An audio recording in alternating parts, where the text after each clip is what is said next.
오늘은 우리에게 맡기신 기업이라는 주제를 가지고 제목을 가지고 함께 은혜를 나누고자 합니다. 사도 바울은 우리가 살펴보고 있는 사도행전 26장에서 아그리빠 왕의 요청으로 이제 베스도 총독 앞에서 자기 변호를 하고 있는 중입니다.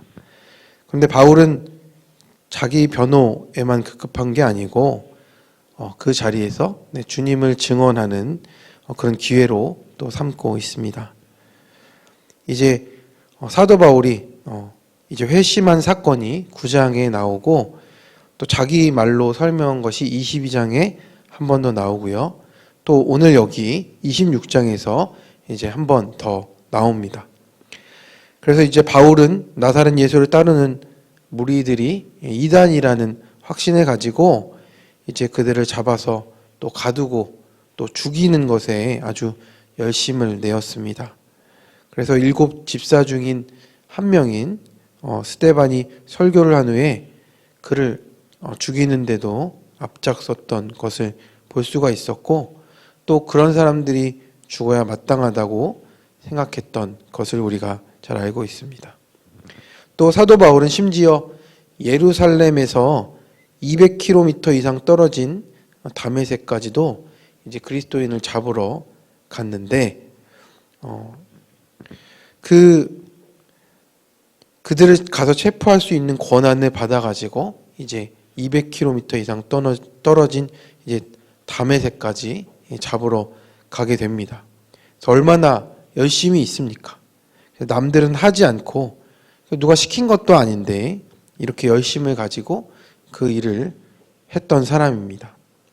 그런데 그렇게 다메섹으로 가는 도상에서 이제 부활하신 예수님을 만나게 되는 것이 이제 사도 바울의 인생의 전환점이 된 겁니다.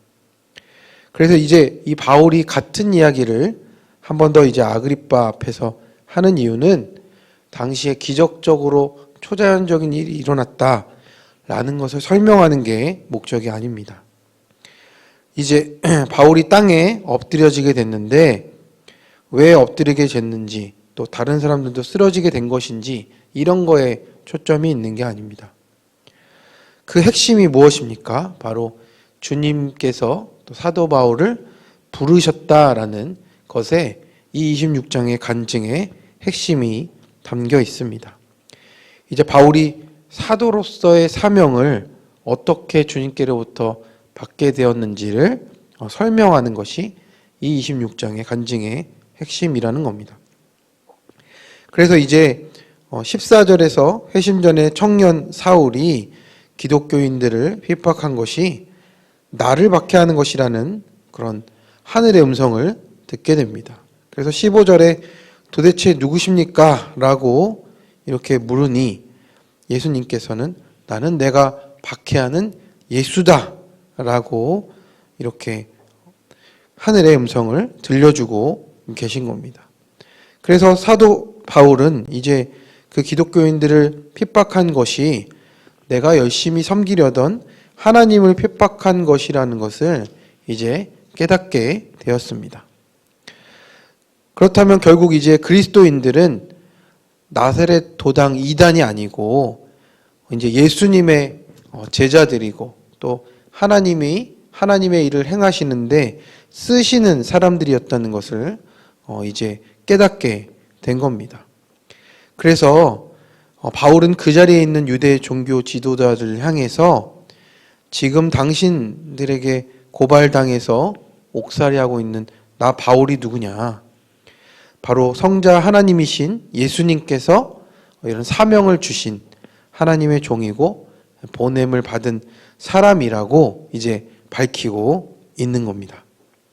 그래서 바울은 그때 너무 두려워서 땅에 엎드려져 있는데 주님께서 일어나 너의 발로 서라 라고 하는 명령을 받았다라고 이제 밝히고 있습니다.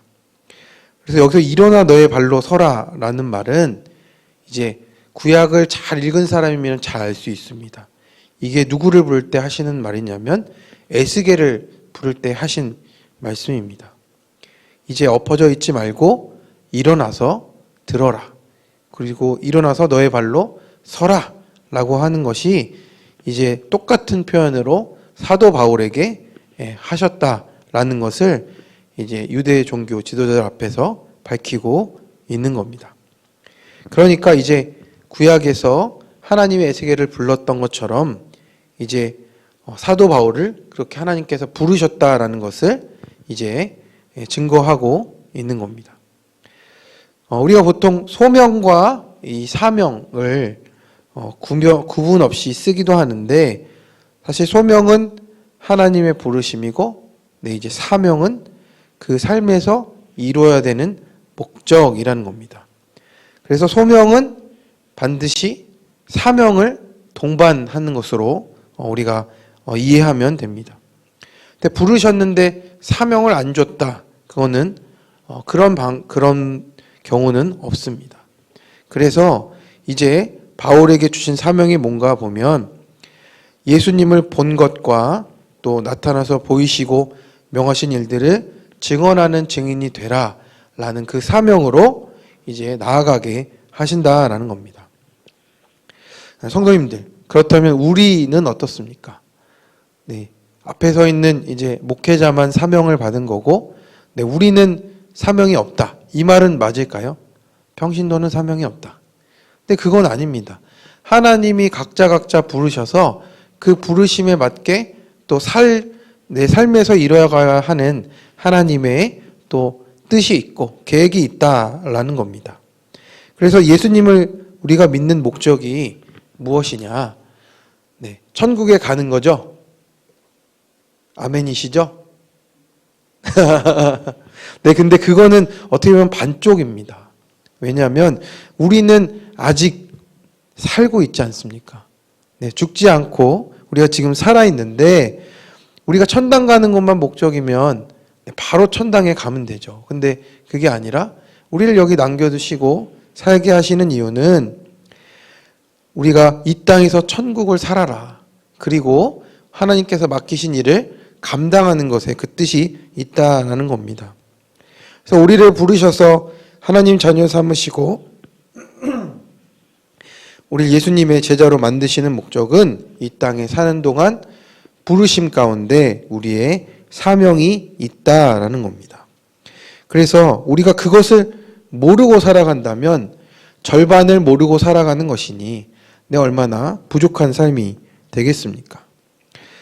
우리가 잘 아는 마태복음 25장에 보면 달란트의 비유가 나옵니다.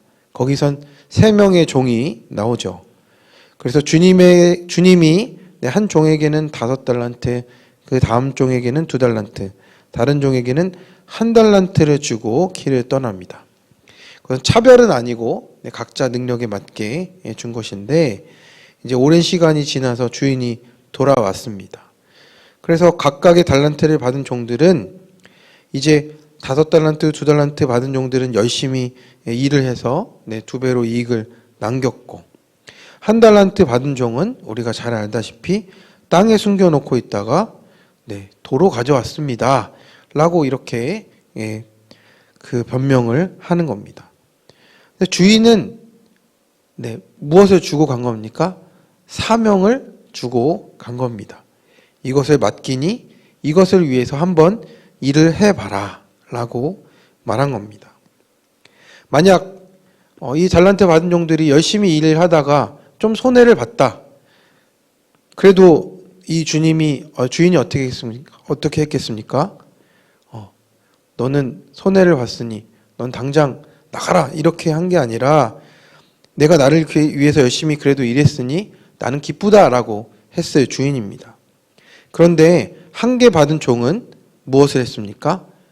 주인을 위해서는 아무것도 하지 않은 셈이 된 겁니다. 그 오랜 시간 동안 자기 일만 돌아보다 그냥 그렇게 살아간 겁니다. 그런데 당시 그 종의 사명은 뭐였냐면 자기 일이 없습니다. 사실은 당시 살아갔던 종은 자기 일이 없고 오직 주인의 일만 있을 뿐인데, 이제 그것을 다 내버려 두고 자기 일만 하다가 이제 주인을 만나게 된 겁니다.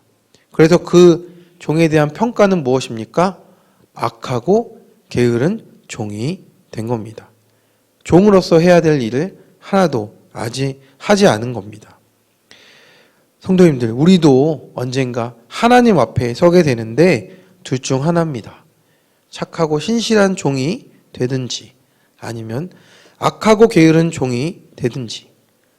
그래서 지금 우리 하나님께서 우리에게 호흡을 주시는 이유는, 또 우리가 지금도 살아가고 있는 이유는 하나님이 맡기신 일들에 우리가 감당해야 한다라는 것을 의미한다라는 겁니다. 성도님들, 사명은 고정되지 않는다라는 이런 말이 있다고 합니다. 우리에게 이런 사명을 주시면 이것을 감당하면 그 다음 사명도 또 주신다는 겁니다. 작은 것에 충성하면 그 충성한 사람에게도 또 큰 것을 맡기신다는 게 하나님의 원칙입니다.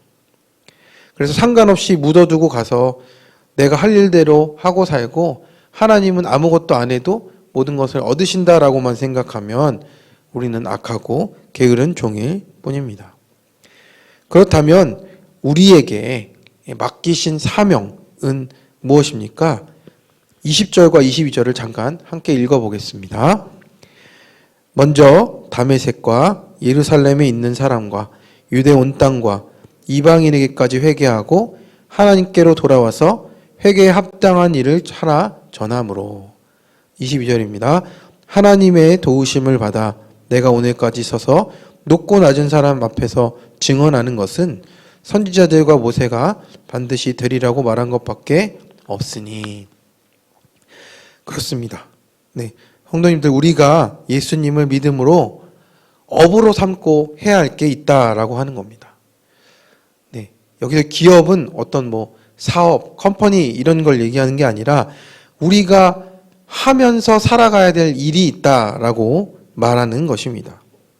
그 일들을 사도 바울이 이야기합니다. 모든 사람 앞에서 회개하고 회개에 합당한 일, 높고 낮은 사람 할 것 없이 그 앞에서 예수 그리스도를 증언하는 일들을 감당하게 부르셨다라는 겁니다. 근데 우리가 이것을 잘 생각했으면 좋겠습니다. 우리의 삶에서 가장 먼저는 이 일이라는 것입니다.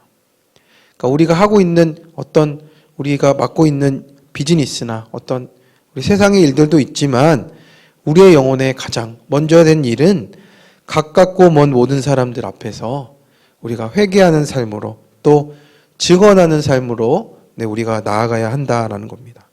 그래서 이것을 우리의 기업으로 삼고 우리의 가정으로부터 우리의 모든 이웃들 또 내 주변에 있는 사람들에게 또 예수 그리스도를 전하고 또 증언하고 또 우리가 회개에 합당한 삶을 사는 것이 우리가 감당해야 될 기업이라고 오늘 말하고 있는 겁니다.